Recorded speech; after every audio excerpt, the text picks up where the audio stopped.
ورحمۃ اللہ وبرکاتہ.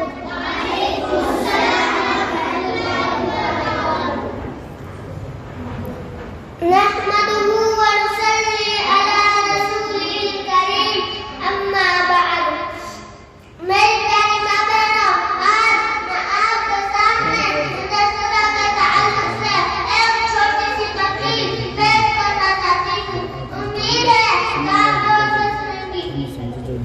اللہ کے رسول صلی اللہ علیہ وسلم نے فرمایا، قیامت کے دن صاحب قرآن یعنی حافظ سے کہا جائے گا، قرآن شریف پڑھتا جا اور جنت کے درجوں پر چڑھتا جا اور ڈھیر ڈھیر سے پڑھ، جیسے کہ تو دنیا میں ڈھیر ڈھیر سے پڑھتا تھا. بس تیرا مقام وہی ہوگا جہاں تیری آخری آیت کی تلاوت ختم ہوگی. میری بہنوں، اللہ کے رسول